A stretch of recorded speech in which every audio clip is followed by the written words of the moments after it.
Thank you for joining me for the March 2026 Beverage Alcohol Industry Financial Developments, Key Events. March 2026 witnessed several major corporate restructurings and consolidations in the beverage alcohol sector. Most significantly, BrewDog entered administration and sold its core UK operations to Tilray for $33 million, resulting in 38 bar closures and 484 job losses, marking one of the craft beer industry's most dramatic collapses. In the spirit sector, Pernod Ricard closed Kenwood Vineyards, a 56-year-old California winery, laying off all 14 employees and selling the property to Kenwood Winery Land LLC, led by Corbel's producer. Brown-Forman's stock surged on confirmed merger talks with Pernod Ricard, signaling potential industry consolidation at the highest levels that could create a dominant global spirits player. Bankruptcy filings accelerated across multiple segments during the month. Uncle Nearest Tennessee Whiskey filed for Chapter 11 bankruptcy protection while simultaneously suing its main lender for over $100 million, alleging loan defaults and misstated barrel inventory values, though a federal judge later dismissed the bankruptcy petition, ruling only the receiver had authority to file. Rotten Little Bastard Distillery in South Carolina filed for Chapter 7 liquidation with assets of $152,554 against liabilities of $395,265, citing economic challenges and shifting drinking habits. Aloria Vineyards, a 30-year-old California winery, filed for Chapter 11 bankruptcy to reorganize amid declining U.S. wine production and revenue. In Europe, a German winery filed for insolvency with $81.5 million in debt, while Amber Latvias Balsams in Latvia sought legal protection to restructure with creditors. Capital raising and investment activity showed mixed signals.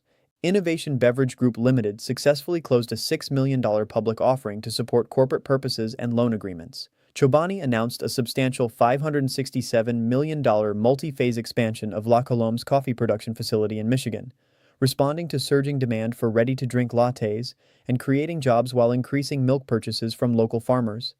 Spadel Group's venture capital fund invested in Living Things, a UK-based gut health soda company, demonstrating investor interest in emerging beverage categories.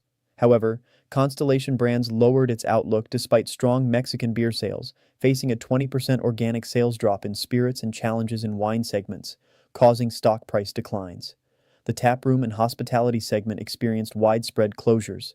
Goodwood Brewing closed 2 Louisville taprooms amid lawsuits over unpaid rent, debts, and back taxes, while undergoing major reorganization.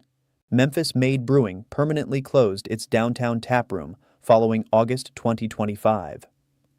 Chapter 11 bankruptcy filing, though continuing production and distribution. Proximity Brewing Company, Durham's only black-owned brewery, shut down its Driver Street taproom due to high operating costs. True anomaly. Brewing Cobras in Houston announced taproom closure due to Interstate 45 expansion project impacts and construction delays. At least 5 Chicago craft breweries closed or announced closures in early 2026. Spirit of Harrogate, maker of Slingsby Gin, was purchased by Brightside Spirits after entering administration, preserving the brand but closing its Harrogate shop. Patterns. A clear pattern of financial distress emerged across the craft beer and small distillery segments, with taproom closures accelerating nationwide due to a confluence of factors including declining consumer drinking rates, rising operational costs, oversaturated markets, and infrastructure disruptions. The closures span geographic regions from Houston to Chicago to Durham to Louisville, affecting both award-winning establishments and long-standing community breweries.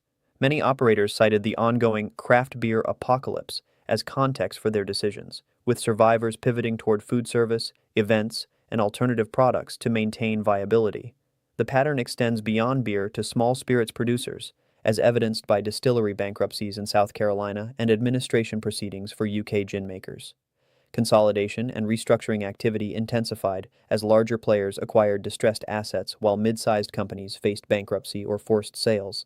Vintage Wine Estates continued selling multiple wineries and brands in 2026 to settle over $400 million in debts following 2024 bankruptcy filing, with major buyers including Bill Foley and Jason Adair. The BrewDog-Tilray transaction, Pernod Ricard's Kenwood closure and sale, and the Brown-Forman merger talks all signal an industry rationalizing through M&A and portfolio optimization.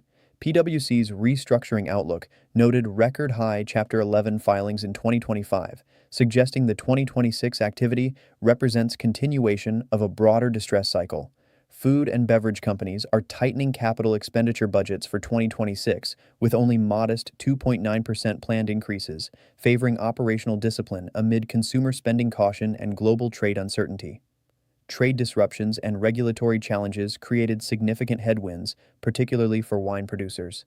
Canada's ban on American wine products caused a catastrophic $357 million drop in U.S. wine exports, a 78% decline from 2024 to 2025, devastating family wineries and causing job losses. The artisanal spirits company experienced 15.7% revenue decline to $19.9 million due to U.S. market disruption from government shutdowns and route-to-market changes. Heineken faced damages claims in Greece related to competition authority decisions. These trade and regulatory pressures compounded existing challenges from aging demographics, changing consumer preferences toward non-alcoholic options, and general belt-tightening in discretionary spending on alcohol. Investment activity concentrated in emerging categories and strategic capacity expansions rather than traditional alcohol segments. Chobani's $567 million La Colombe investment targets the booming ready-to-drink coffee market, while Spadle's investment in Living Things focused on gut health sodas with prebiotics and probiotics. This pattern suggests capital is flowing toward functional beverages and health-oriented alternatives rather than conventional beer, wine, and spirits. National Beverage Corp. Reported improved margins and volume gains with new product innovations gaining consumer traction, demonstrating that companies successfully innovating beyond traditional categories can maintain growth despite broader industry headwinds. Market direction. The beverage alcohol industry is entering a period of significant contraction and restructuring, particularly in craft beer, wine, and small batch spirits segments. The convergence of declining consumption rates, trade barriers, rising costs, and market oversaturation suggests 2026 will see continued bankruptcies, taproom closures, and forced asset sales among smaller independent operators. The craft beer apocalypse is not a temporary phenomenon, but rather a structural reset as the market corrects from overexpansion in the 2010s. Industry professionals should anticipate further consolidation with larger players acquiring distressed assets at discounted valuations, similar to the Brewdog-Tilray transaction and Vintage Wine Estates asset sales. The Brown-Forman and Pernod-Ricard merger discussions signal that even major spirits companies recognize the need for scale advantages to navigate challenging market conditions, suggesting additional large-scale M&A activity ahead. The strategic playbook for survival increasingly emphasizes diversification beyond core alcohol offerings, operational efficiency, and pivot toward premium or functional beverage categories. Successful operators are integrating food service, event hosting, and experiential elements to drive foot traffic and revenue beyond pure alcohol sales. Capital investment is flowing toward ready-to-drink formats, functional beverages with health benefits, and non-alcoholic alternatives, rather than traditional brewing and distilling capacity.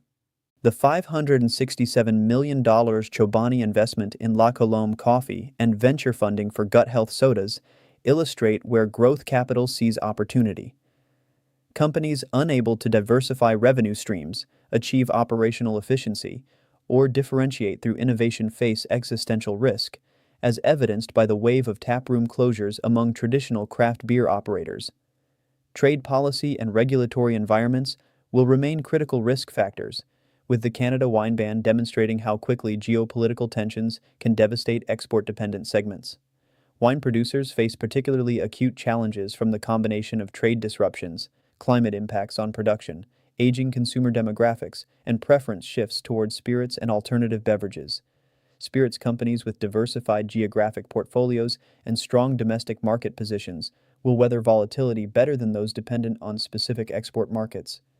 For investors and operators, the optimal positioning involves scale advantages, portfolio diversification across beverage categories, including non-alcoholic, vertical integration to control costs, and focus on premium segments where pricing power can offset volume declines.